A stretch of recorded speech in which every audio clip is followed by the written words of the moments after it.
영화 The Hiding Place의 중반부에는 독일의 라벤스부르크 정치범 수용소가 장면으로 등장합니다.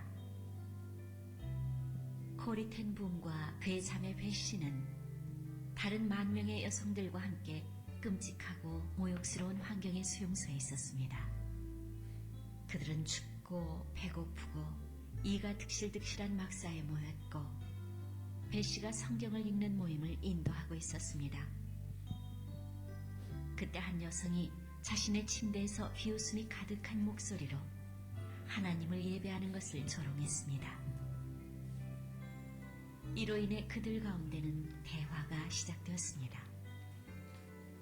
그 여자는 그리스도인에게 왜 그토록 고난과 고통이 빈번하게 일어나느냐고 했습니다. 만일 당신의 하나님이 그토록 좋으신 하나님이면 그는 왜 이런 고통이 있도록 내버려 둘 수 있단 말입니까? 그녀는 흥분된 상태에서 밴드와 그녀의 손을 감고 있던 천조각을 뜯어버리고는 그녀의 부러지고 토막난 손가락을 보여주며 말했습니다. 나는 심포니 오케스트라의 제1바이올린 연주자였습니다. 당신의 하나님이 이렇게 한 것입니까? 그의 뜻입니까? 잠시 동안 막사 안에서 정적이 흘렀고 누구도 말을 하지 못했습니다. 그때 코리 여사가 그녀의 옆으로 걸어와서 이렇게 말했습니다. 우리는 그 질문에 답변할 수 없습니다. 우리가 아는 전부는 우리 하나님이 이 땅에 오셨고 우리와 같이 되셨고 우리와 함께 고통당하셨으며 십자가에 달리시고 죽으셨다는 것입니다. 그리고 그는 이 모든 것을 사랑 때문에 하셨다는 것입니다.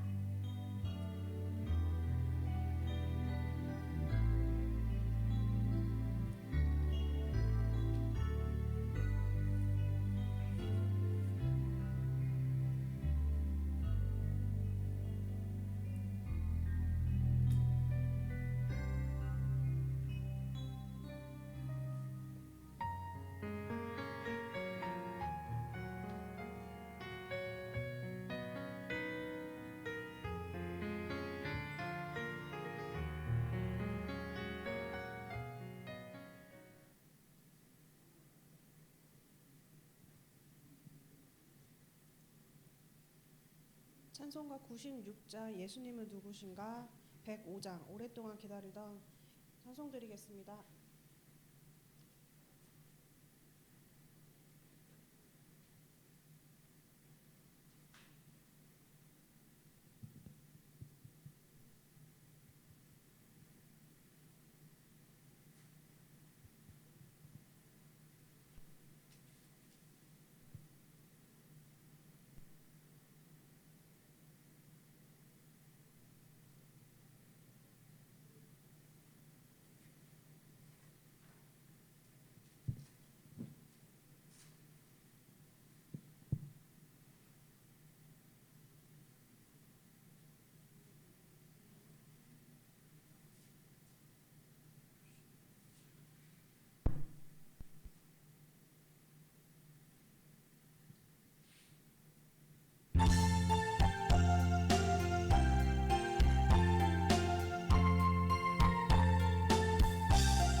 사도신경으로 신앙 고백 드리겠습니다.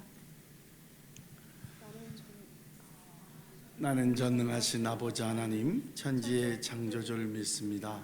나는 그의 일하신 아들 우리 주 예수 그리스도를 믿습니다.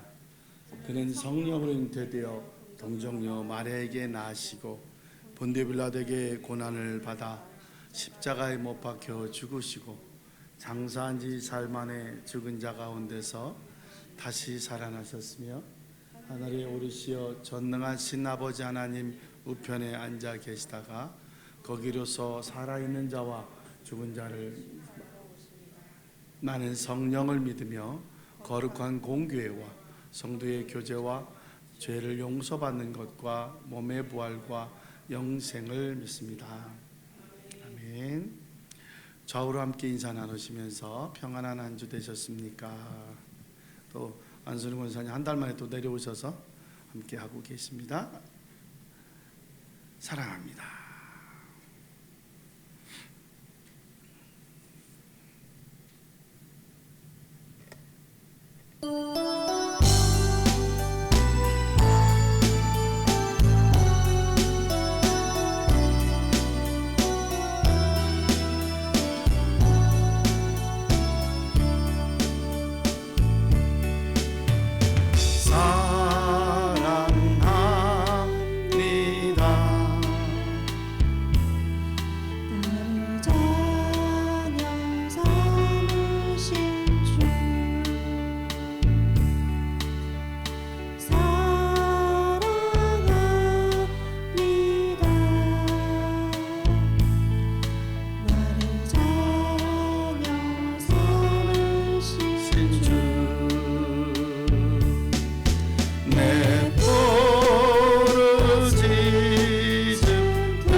누가복음 1장 39절 교독하시겠습니다.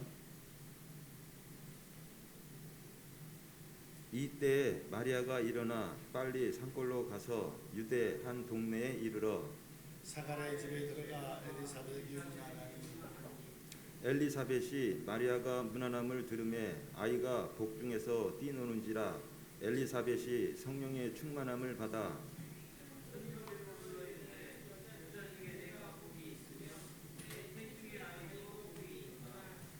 내 주의 어머니가 내게 나아오니 이 어찌된 일인가?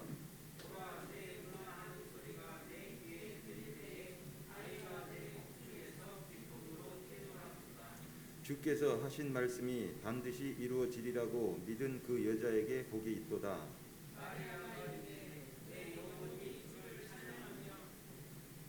내 마음이 하나님 내 구주를 기뻐하였음은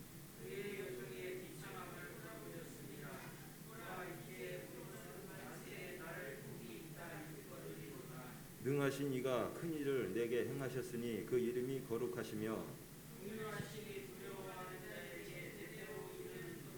그의 팔로 힘을 보이사 마음의 생각이 교만한 자들을 흩으셨고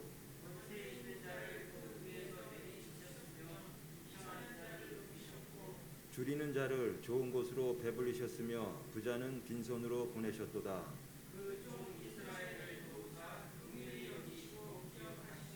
우리 조상에게 말씀하신 것과 같이 아브라함과 그 자손에게 영원히 하시리로다 하니라. 엘리사벳이 해산할 기한이 차서 아들을 낳으니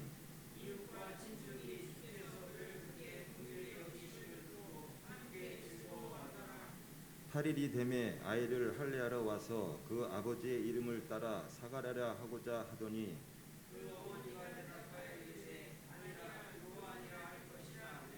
그들이 이르되 내 친족 중에 이 이름으로 이름한 이가 없다 하고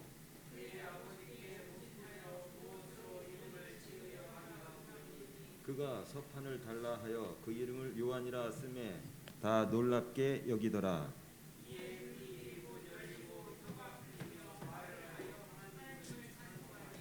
그 근처에 사는 자가 다 두려워하고 이 모든 말이 온 유대 산골에 두루 퍼짐에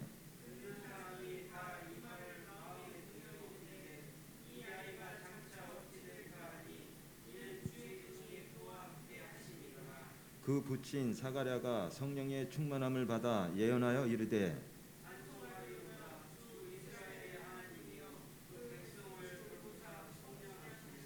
우리를 위하여 구원의 뿔을 그 종 다윗의 집에 일으키셨으니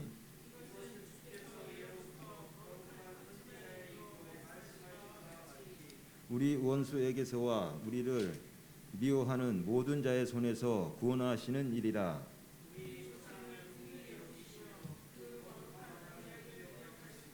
곧 우리 조상 아브라함에게 하신 맹세라. 종신토록 주의 앞에서 성결과 의로 두려움이 없이 섬기게 하리라 하셨도다.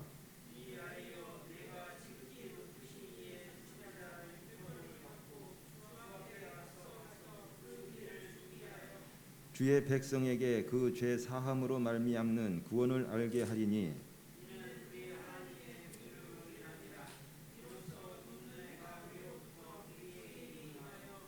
어둠과 죽음의 그늘에 앉은 자에게 비치고 우리 발을 평강의 길로 인도하시리로다 하니라.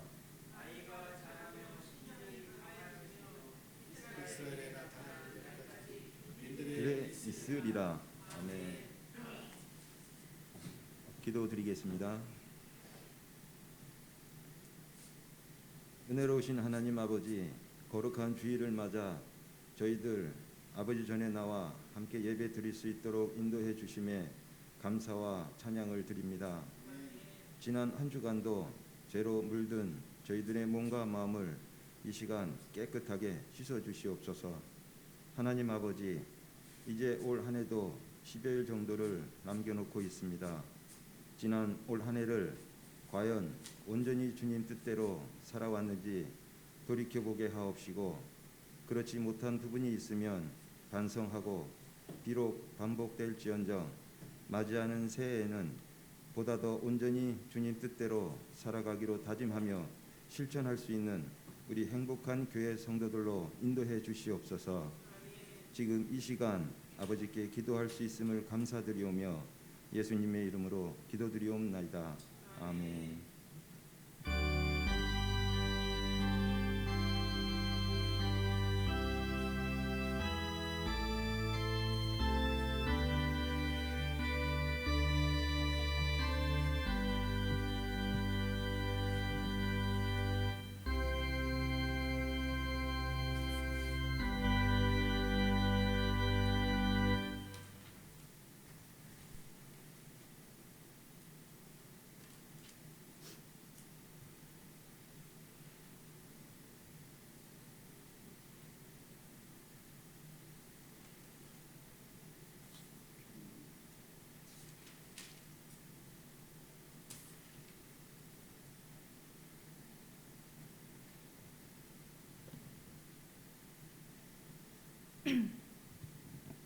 말씀 봉독 드리겠습니다.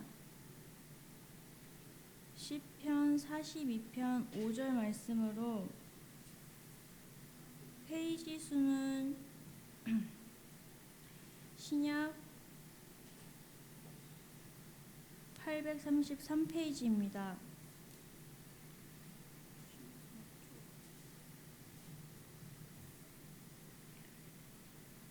내 영혼아, 네가 어찌하여 낙심하며 어찌하여 내 속에서 불안해하는가? 너는 하나님께 소망을 두라. 그가 나타나 도우심으로 말미암아 내가 여전히 찬송하리로다. 아멘.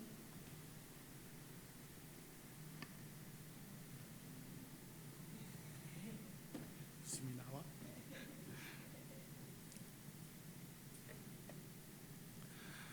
이제 집사님 기도처럼 한 주간이 남았네요. 2022년도도 시작할 때 걱정과 염려 속에서 시작했던 코로나 팬데믹 상황 속에서 이제는 코로나 팬데믹이 엔데믹으로 그냥 끌고 가는, 우리 보통 예전에는 꿈이 그거였잖아요. 무병장수, 병 없이 오래오래 잘 살자 이거였는데 이제는 그런 세대가 아니죠. 이미 지금도 필리핀 어느 족에 가면, 그 소수 민족에 가면 아담하게 사는 그들이 평균 나이가 50세가 안 넘는 민족이 있어요. 그런데 저희는 제가 이번 주 지난주에 그 서울대에서 뭐 CEO 과정 뭐 연수가 있어서 가서 교육을 받는데 그러더라고. 한국인의 남자의 평균 연령이 84세 정도가 되고 여자분이 좀 더 높아요. 그리고 남자들 키가 173이 평균 키래요, 대한민국. 그 여자분들이 160 중반이 되고, 근데 일본은 아직도 남자가 170이 안 되고 여자가 150대에 머문다고 얘기를 합니다. 왜 그럴까라고 분석을 이렇게 해놨는데 제가 다 기억은 안 나지만 기본적인 것이 먹는 것과 근친상간에 대한 내용들이 좀 있더라고요.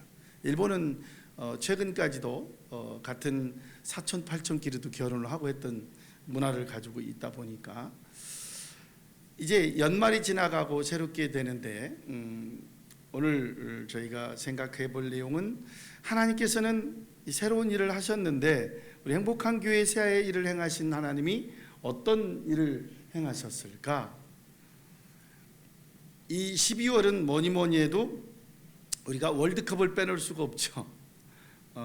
많이 힘들었어요. 갑자기 축하하던 이 이태원 할로윈이라고 하는 문화가 갑자기 비극의 문화가 돼버려서 적지 않은 158명, 158명의 생명을 앗아가고 치료받던 학생 하나가 또 자기 스스로 또 생을 마감하는 일까지 벌어졌습니다. 한쪽에서는 사고다, 한쪽에서는 참사다. 그게 무슨 소용이 있을까요? 끝나고 나서는. 또 어느 한쪽에서는 세월 후에 2탄을 걷지 말라. 한쪽에서는 이게 무슨 망발이냐. 글쎄요, 제가 볼 땐 둘 다 망발인 것 같습니다. 자녀를 잃거나 가족을 잃은 입장에서는 상상할 게 어려운 일들이에요.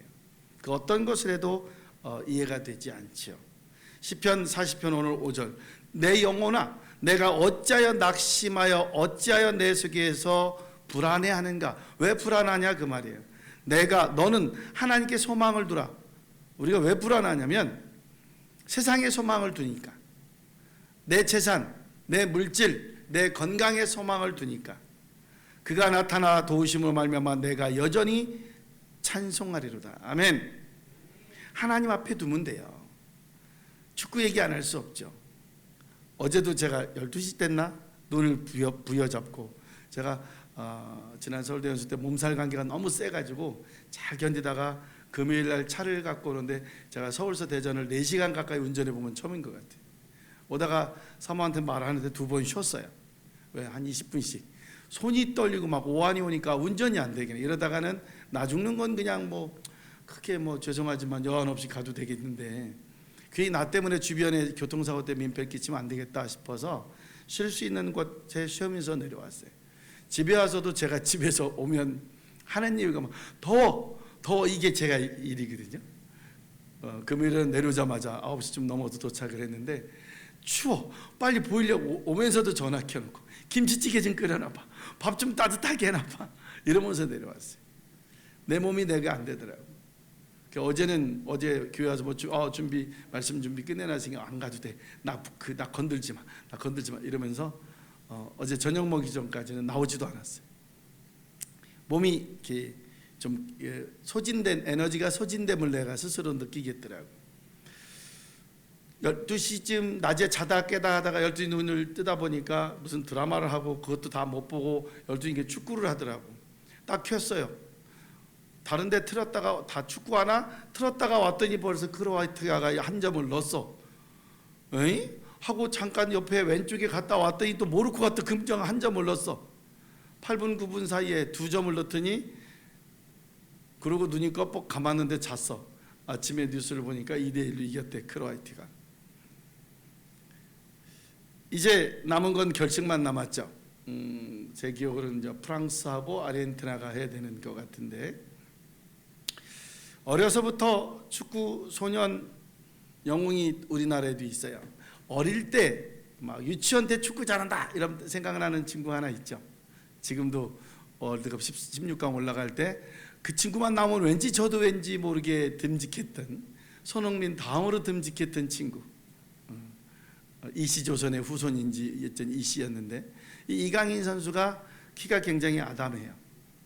이 친구 얘기는 아닙니다.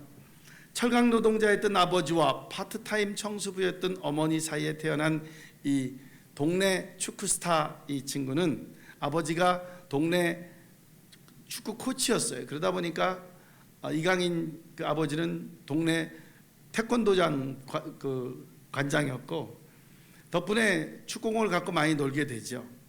그래서 겨우 5살 때 초등생들하고 축구샵 했는데 그만 초등생보다 5살짜리가 골을 넣을 만큼 아주 공을 잘 다루는 친구였어요.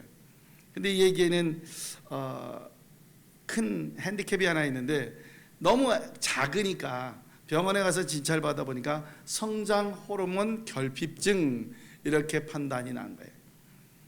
그럼 뭐 해야 되느냐? 좀 병 중에 하나지만 이가 클 나고 정상적인 생활을 하려면 150cm는 돼야 되는데, 이대로라면 150cm가 넘기가 힘들다. 치료 방법이 뭐냐? 그러니까 성장 호르몬 주사를 맞아야 되는데 그게 $1,000예요, 한 달에. 이게 20년 전에 $1,000면 무지 큰 거거든요. 그게 지금으로만 해도 130만 원 정도가 되는 거잖아요. 아버지가 받는 박봉으로는 절반 이상을 다 쏟아 부어야 그 당시에도 이 아이에게 주사를 맞출 수 있었어요. 근데 축구를 너무 좋아하는 아들을 보면서 엄마 아빠가 어쩔 수가 없어서 이 친구에게 호르몬 주사를 맞기 시작했습니다. 그런데 아버지 축구 코치 도와주고 여기저기서 조금씩 도와주던 분들도 이제는 너무 길게 주사를 맞아야 되니까 계속하지 못하고 다 포기를 하고 있었어요. 이제 청소년 시기가 됐는데 키는 더 크지를 않고, 어쩔 수 없이 이리저리 축구팀을 알아보고 하다가 FC 바르셀로나라고 하는 데서 청소년 축구팀에 테스트를 받았는데 워낙 축구를 잘하니까 입단하게 됐어요. 경기하는 모습을 본 FC 바르셀로나 이 관계자들이 당장 영입하겠다. 그리고 영입하자마자 몇 년이 안 돼서 바로 프로구단에 입단을 하게 됩니다. 누군지 아시겠어요? 월드컵 결승에 가 있고, 축구는 키 좀 안 해도 아주 잘하는데, 그가 세계적인 축구 영웅이고 아르헨티나의 축구 국가대표팀의 주장인 이름을 제가 써오는데 힘들었어요. 리오넬, 우리는 메시 그러잖아요. 그 풀네임이 리오넬, 안드레스, 메시, 구치티니. 아유, 뭐 이렇게 어려워. 한마디로 말하면 메시입니다, 메시. 우리가 말하는 메시.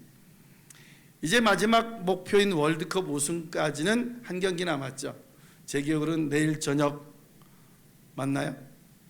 네, 12시에 하는 걸로 제가 기억을 하고 있는데, 우승 여부를 떠나서 뭐 어느 리그의 모든 우승을 이 메시가 속한 팀은 다 해봤는데 유일하게 못 해본 것이 월드컵 우승이래, 메시가. 그래서 첫 경기가 사우디아라비아와 아르헨티나의 경기에서 모든 나라가 다, 모든 세계가 사우디아라비아가 당연히 질 것이다 했는데 2대1로 이겼죠.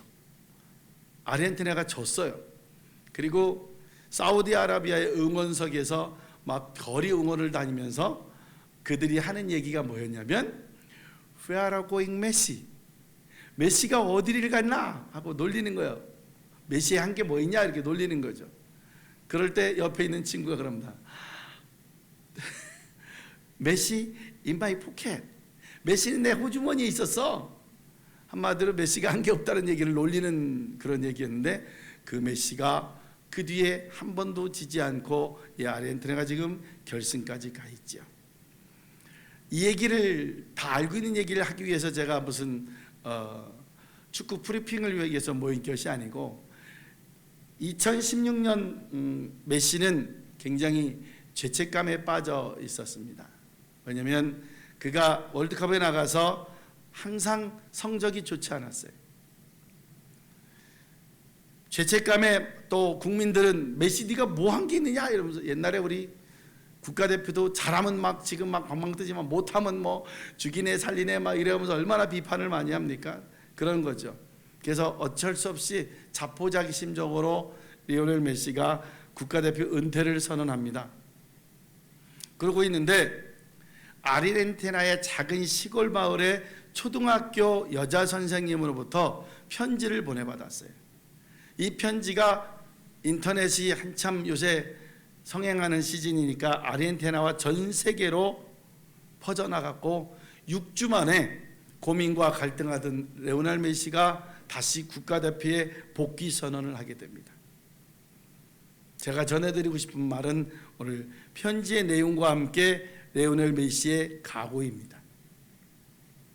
사랑하는 레오넬 메시에게 당신은 아마 이 편지를 읽지 않을 수도 있겠지만 저는 오늘 축구 팬이 아닌 한 사람의 선생님으로 당신에게 편지를 전합니다. 저는 비록 교사고 축구를 잘 알지 못하지만 아무리 노력해도 저를 향한 아이들의 존경심은 아이들이 당신을 사랑하는 것보다 절반도 못 미치는 것 같습니다. 초등학교 담임선생님으로 자존심 상하는 얘기거든요. 내가 데리고 가르치고 다 있는데 아무리 해도 메시 얘기하면 눈이 동그래지는데 내가 얘기하면 애들이 잔다 그 얘기예요. 지금 선생님의 고백이. 그런데 아이들은 지금 영웅을 포기하는 모습에 다들 엎드려져 있습니다. 일부 아르헨티나 우리나라 국민들도 어두운 면도 저도 잘 압니다. 왜? 비판하고 있으니까. 그러나 대표팀 은퇴는 당신을 욕하고 깎아내리는 이들에게 굴복하는 게 아닌가 싶습니다. 그들처럼 승리에만 가치를 두고 패배를 통해 성장하는 것이 무엇인지 모르는 어리석은 사람들에게 표본이 되지 않았으면 좋겠습니다. 아이들에게 이기는 것만이 우선이고 유일한 가치라는 선례를 남기지 않았으면 좋겠습니다. 제가 가리키고 있는 아르헨티나의 어린이들은 인생의 목적은 다른 누군가를 행복하게 해야만 한다는 생각에서는 안 되는 것을 가르쳐주고 싶습니다.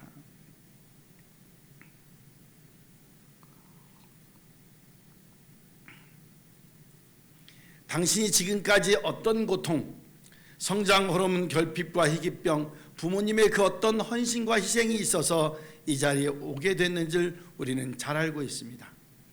지금 당신이 은퇴를 하면 이 나라 어린이들은 당신에게 배웠던 노력의 가치를 더 이상 배움의 가치로 두지 않을 것 같습니다.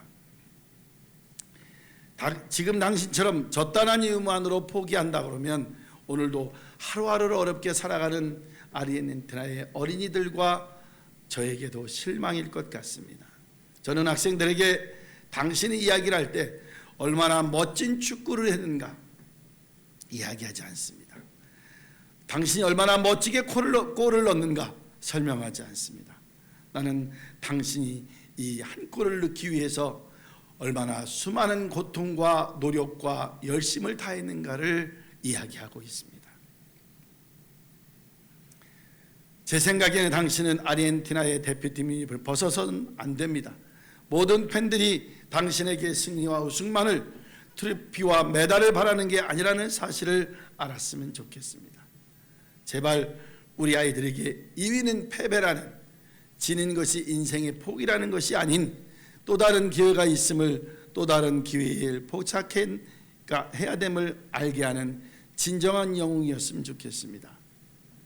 진정한 영웅은 패했을 때 포기하지는 않는다는 생각. 진정한 영웅이라면 이길 때는 같이 이기고 질 때는 혼자 아닌 팀이 같이 있었다는 생각을 갖게 해주셨으면 고맙겠습니다. 당신이 우리나라를 대표할 만큼 레오넬 메시가 아닌 아르헨티나 그 자체임을 잊지 않았으면 좋겠습니다. 이야, 이 글에서 저도 뭉클하더라고요. 손흥민은 글쎄 뭐 다른 사람 많이 있잖아요. 골 넣은 사람도 있고, 뭐 손흥민 골 하나도 못 넣었어요. 안 넣는지 못 넣는지 모르겠죠. 어쨌든 못 넣었어요. 근데 손흥민이 한국 대표로 뛴다는 그 자체로 전 세계는 한국을 주목합니다. 왜? 그가 전년도 전 세계에서 프로축구 중에 골을 제일 많이 넣은 사람이니까 23골이나 한 해에, 한 시즌에, 그것도 동양에서는 최초로. 그가 지나가면 적군 응원단에서도 격려의 박수를 쳐줍니다. 그가 경기가 끝나면 세상에 유명한 축구선수가 와서 손흥민하고 유니폼 바꿔 입자고 우통부터 훌렁 까가지고 티셔츠부터 내립니다. 우리 좀 바꿔 입자. 유명한 사람이 바꿔 입자고 왔는데 저기서 어린애가 피켓을 들고 뭐 하나 써 있어요. 나도 손흥민처럼 건강한 사람이 됐으면 좋겠어. 피켓을 들고 경기 전부터 응원한 어린이를 2계단이나 관중석에 올라가서 티셔츠를 건네주고 오는 모습. 그런 모습 때문에 우리가 흥민선 하지 않을까 하는 생각도 해봅니다. 핑계 좋잖아요. 완곤도 안 됐고 아직 낫지도 않았어요. 뭐 마스크 무슨 뭐 본인이 무슨 뭐 김태형처럼 2000년 마스크맨도 아니고, 마스크를 쓰고 경기 안 한다고 우리가 욕할 사람 없어요. 그런데 쓰고 그냥 경기장에 있으므로 경기 안에서는 2명, 3명이 손흥민 막느라고 우리나라 2~3명이 더 뛰는 것처럼 할 수 있고, 정신적인 마음적으로는 이미 우리가 그 다른 나라보다 더 잘한다는 마음을 가지고 할 수 있다는 것이지요. 진심을 담아 비알레 초등학교 교사 요한나 푹스 드림, 이렇게 하면서 이 편지의 글은 마쳐집니다. 과연 어떤 의미를 두고 있을까? 이사야 43장 19절에 보면요, 이런 말씀이 있어요. 보라, 내가 새 일을 행하리니 이제 나타낼 것이 너희가 그것을 알지 못하겠느냐. 반드시 내가 광야의 길을 사막의 강을 내리니. 광야에 무슨 길이 있어요? 사막에 어떻게 강이 나와요? 하나님께서는 우리가 생각하는 것, 우리가 상상하는 것, 우리가 예정하는 것 플러스 알파를 해주시기 때문에 신앙의 힘이 있는 거예요. 사람의 힘으로 눈으로 봐서는 저거 안 되는 거예요. 불가능한 거예요. 근데 기도하시고 찬양하고 예배드리며 이게 얘기가 되는 거죠. 지금 얼마나 혼밥 먹는다고 그러잖아요. 제가 술을 안 먹으니까 혼술 얘기는 못 하겠고, 혼자 밥 먹죠. 그리고 또 뭐예요? 이제는 앞으로 우리나라의 국민 중에 40% 가까이가 혼자 산대요. 어른들은 혼자 돼서 혼자 살고, 젊은 부부는 이혼해서 혼자 살고, 젊은 청년들은 결혼 안 해서 혼자 살고. 어느 드라마도 그런 얘기를 하더라고요. 앞으로 가구가 얼만큼 요즘은 혼자 사는 사람들이 많아져가지고 가족들이 축소돼서 가구가 줄어들 것 같고 판매가 어려울, 그러니까 거기 대표가 그러더라고. 당신 그래가지고 영업해 먹겠나? 응? 혼자 살면 혼자 사는 만큼 있는 가구나 의자나 다 더 필요한 것이지, 어떻게 아담하고 귀여운 걸로 어떻게 다 없어질 거로 생각을 하느냐. 더 많이 팔 생각이 돼야지. 그러니까 아프리카에 가서 신발 영업사원 보냈더니 한 팀은 망했어요. 아프리카에서 신발 신고 다니는 족이 한 놈도 없어요. 다 맨발이에요. 맨발. 도대체 뭐 신발을 팔아먹을 수가 없어요. 한 팀은 우리 대박이에요. 대박. 아주 초대박입니다. 초대박. 왜? 신발 신는 놈이 한 놈도 없어요. 가서 신발만 신기면 돈 되는 거야 보니까. 신발 뭐 하면 되겠어요? 신발 신어야 되는 이유. 신발 그들이 왜 안 신고 다니겠어? 불편하고 어려우니까. 그러면 또 우리 요즘 말로 하면 씌워서 거야 뭐야, 물에도 들어가고 강에 들어가고 아주 좋은 신발 한번 잘 신을 거 아니야. 사람마다 생각의 차이가 다릅니다. 그게 한국말도 표현이지만 영어 표현이 딱 표현의 의미가 있어요. Because of 뭐 때문에, 나 뭐 때문에 안 돼, 뭐 때문에 안 돼, 이럴 수 있다고 그랬잖아요. 근데 수고 또 하나는 in spite of 뭐뭐임에도 불구하고. 어떤 일을 하자 그러면 다들 그래요. 뭐 때문에 안 되고 뭐 때문에도 안 되고. 그래서 우리는 왜 그걸 해야 되느냐 하고 질문하면 그 사람하고는 일하면 안 돼요. 뭐 해야 돼요?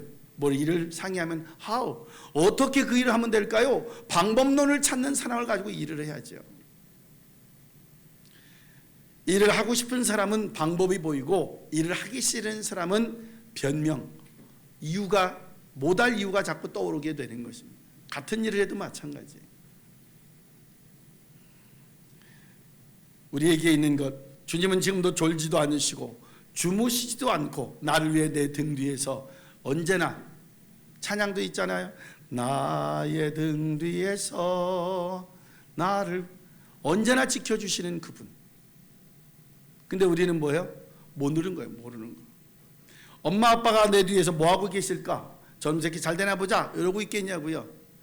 언제나 잘 될까? 이릭하면 잘 될까? 염려하고 있는 것이 부모의 마음입니다. 레오날 메시가 크리스찬인지는 저는 알 수 없습니다. 그러나 종교와 장애와 이 모든 것을 떠나서 낙심하고 포기하지 않으려고 하는 사람들에게 뭔가 희망을 줄 수 있다고 그러면 그 사람은 살아있는 크리스찬의 모습을 보여야 되는 삶을 우리가 따라가야 되는 내용이 있습니다. 그래도 그가 크리스찬이었으면 더 좋겠습니다. 시편 37편 24절에 여호와께서 사람의 걸음을 정하시고 그의 길을 기뻐하시나니 그는 넘어지나 아주 엎드러지지 아니함은 여호와께서 그의 손을 붙드심이라. 저는 초등학교 때는 그렇게 배고프게 산다는 걸 잘 못 느꼈던 것 같아요. 근데 초등학교 전까지는 저희가 7남매로 컸는데 한참 힘들었던 것 같아요. 그래서 왜 힘들었나 나중에 얘기 들어보니까 아버님이 뭐 집을 뭐 하던데 뭐 요즘으로만은 건설업이고 안 되고, 그 다음에 무슨 중간도매 뭐를 하셨다고 하는 것 같기도 한데 고추 같은 거를 이렇게 하면 매장에 잔뜩 사놨다가, 저희가 유성에 살았거든요. 유성 장날 되면 쫙 풀면 이렇게 하고 하는데 장날 되기 전에 고추를 다 도둑 맞았는데 제 기억으로는 그 당시에 300만 원이었어요. 집 한 채가 30만 원일 때예요. 시골집 갔더니 지금 원내동에 집 한 채가 15, 20만 원 할 때인데 300만 원이면 15만 원짜리 집이 20채일 때예요. 그래서 어머니 제 기억에 어릴 때도 신고해라 경찰에 막 이렇게 했는데 그거 신고하면 뭐하냐, 그 사람이 지켰는데도 못 고친 걸 지킨 사람하고 훔쳐간 사람하고 한패다 막 이러면서 주변 사람들 얘기했는데 아버님은 그냥 넘어갔던 것 같아요. 그리고 정리를 하고 지금의 원내동 진자모로 이사를 갔어요. 거기 가서부터는 이제 농사를 지시고 뭐 여러 땅을 좀 넓게 경작을 하시고 산을 하나 관리를 하시고 막 이렇게 하면서 잘은 모르지만 저는 농사진 일만 기억나는 것 같아요. 초등학교 들어가면서부터 1학년 후반인가에 진잠 초등학교로 유성 봉암초등학교에서 전학을 갔는데요. 저는 토요일 날도 학교를 갔다 오니까, 요즘은 안 가지만 토요일 날 오후하고 주일날이 그렇게 싫었어요. 놈들은 철렵한다고 망가지고 어항 갖고 고기 잡으러 가고 뭐 매운탕 된장 퍼가지고 가는데 저는 밭에 가서 논에 가서 일해야 되는 거야. 초등학교 2, 3학년이 무슨 일을 하고 4, 5학년이 무슨 일을 할까 싶은데 천만의 말씀이요. 가가지고 큰 물통에다가 물을 담아 놓으면 저는 조루에다가 물을 떠다가 고추 묻은 고구마든 감자 전부 다 물을 주고 다녀야 되는 거야. 해만 뜨면 싫었어. 나는 해만 뜨면. 왜? 물 줘야 돼서. 비 와도 싫어. 왜? 비 오면 새벽 4시부터 두드려 깨워 부모님들이 7남매를. 비 올 때 고추 못 심고 고구마 심어야 된다고. 왜? 물을 안 줘도 되니까. 지금 생각해 보면 정말 행복한 삶이었지만 그때는 그 일하는 그 자체가 싫어서, 그래서 지금도 저희 집사람하고 가끔 사모가, 장모님도 좋아하시는데 보리밥 먹으러 보문산 밑에 그 반찬 식당이라는 곳을 가자고 그래요. 제가 참 식당으로 가기 싫어하는 것 중에 많이 싫은 게 보리밥집이거든요. 전 보리밥 잘 안 먹어요. 그래서 거기 가면 그래서 꼭 부탁해요. 쌀도 섞어주세요. 그럼 쌀밥을 반 섞어주더라고요. 그럼 어떻게 먹지만 보리만 주면 전 싫어요. 왜? 여기 뭐 양수영 성도님, 민대 집사님, 권사님은 안 드셨던 것 같더라고 보니까. 그 당시에도 잘 사시는 분들은 잘 안 먹었어. 뽕당보리밥이라고. 순수 보리밥 하면 이 보리가 붙지가 않아. 소화도 안 되고 나중에 응아하면 그냥 나와. 이렇게 생긴 것들이 그때 보리밥이었어. 근데 요즘은 뭐로 먹어요? 웰빙식으로 먹잖아. 건강식으로 드시고. 너무 먹을 게 많아서 소화가 덜 돼서 나와도 좋은가 보지. 그래서 너무 그게 좀 잘 안 돼요. 전 지금도 사실은 돼지고기 쪽을 잘 안 좋아하는데 초등학교부터는 저희 집이 돼지 농장을 작게 크게 해서 돼지고기를 항상 집에 싸놓고 먹었어요.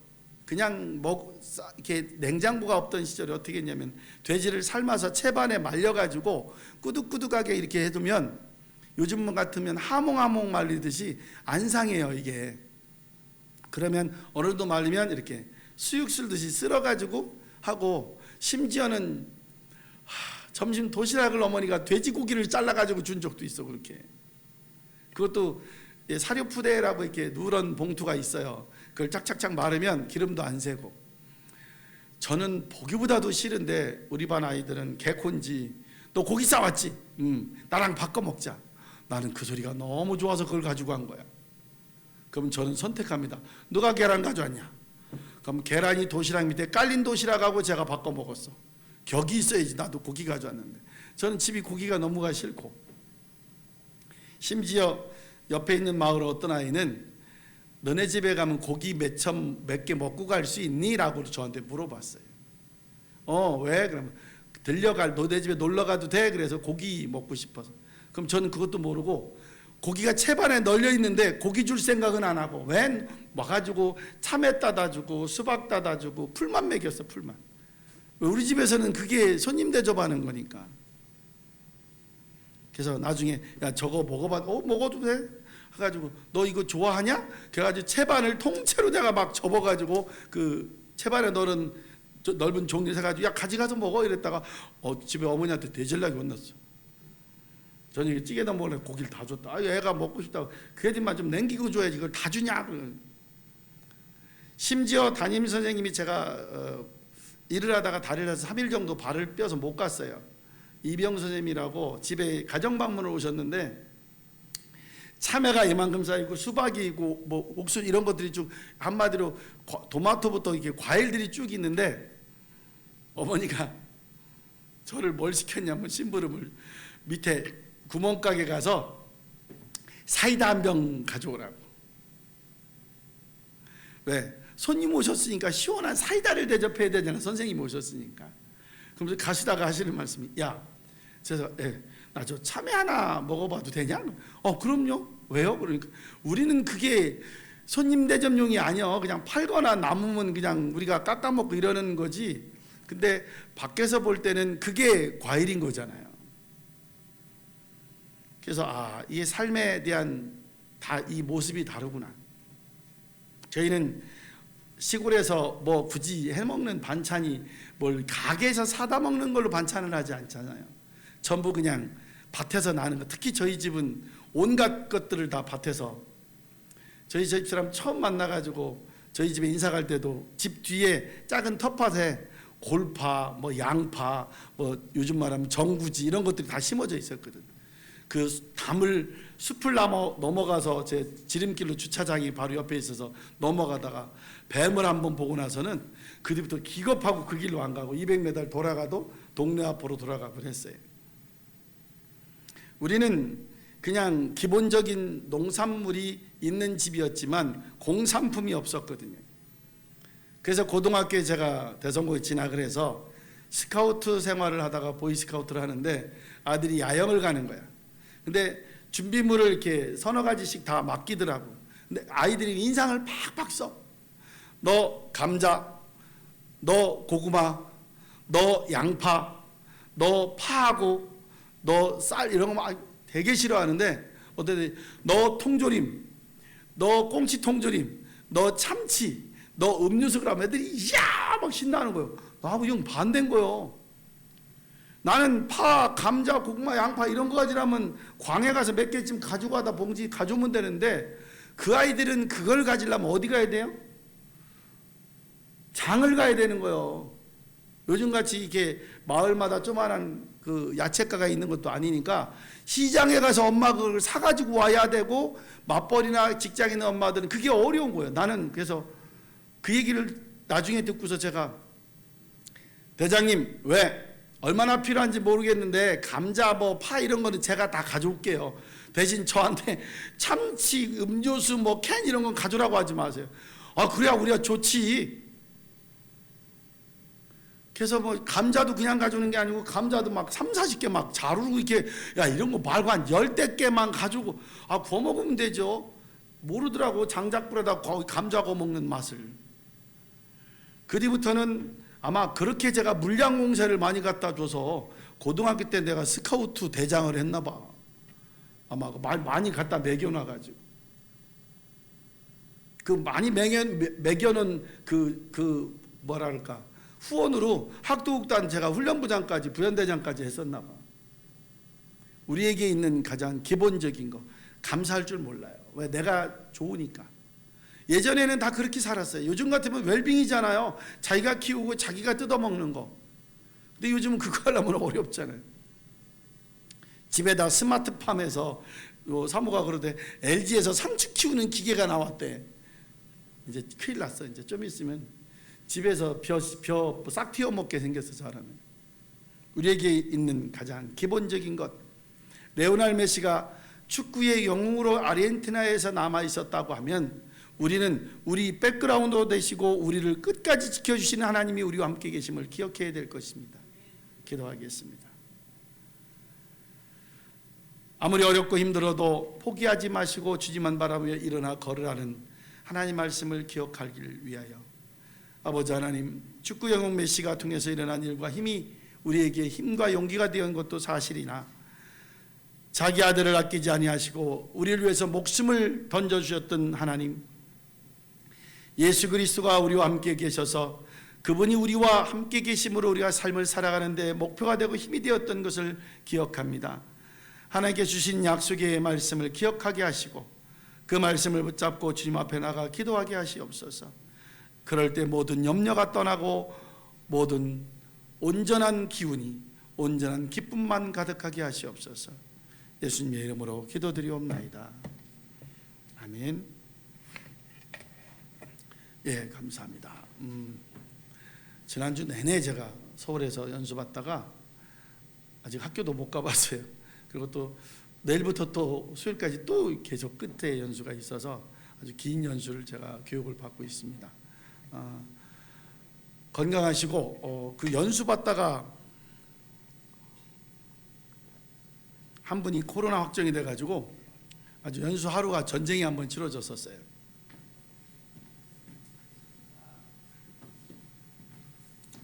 장소가 또 서울대다 보니까 온갖 중요한 정치인과 경제인 또 사람들이 많이 오셔서 걱정이 됐는지 저희들을 막 살짝 격리 조치해가면서 검사하고 몇 시간 동안을 한 다음에 확인한 다음에 확진되신 분은 연수가 포기가 됐고 나머지 사람들 31명만 자리께 연수를 마치고 왔는데 괜찮은데 아마 계신 분들이 제가 막내였으니까 연수 받는 분들 중에서 굉장히 연세가 계시고 그러니까 다들 걱정들을 하고 있는 추세더라고요.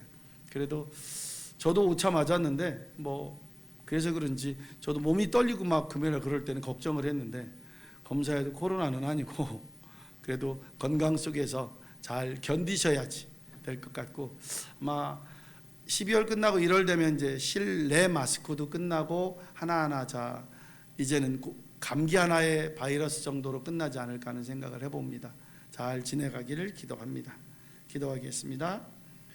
주일원금 고재석 안수는 진은섭 이몽택 민대식 양수영 권은주 이만인 드리셨습니다. 선교원금 민대식 집사님 드렸고요. 운영원금 고재석 진은섭 이몽택 드리셨습니다. 감사 서영화 진은섭 무명으로 드리셨습니다. 주께서 축복하시고 이 물질마다 하나님 30배, 60배, 100배가 아닌 1000배, 1000배의 축복도 우리에게 올 수 있도록 함께 하시옵소서. 감사드렸고 예수님의 이름으로 축복하고 기도하옵나이다. 아멘.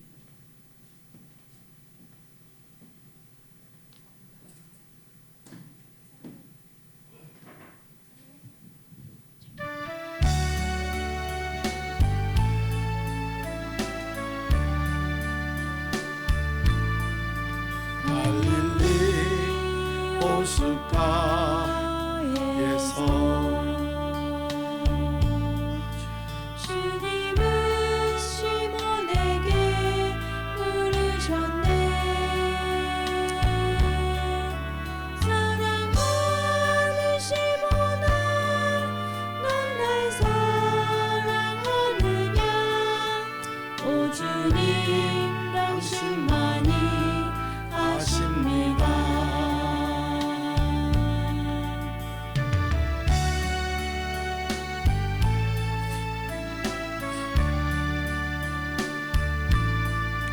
사마리아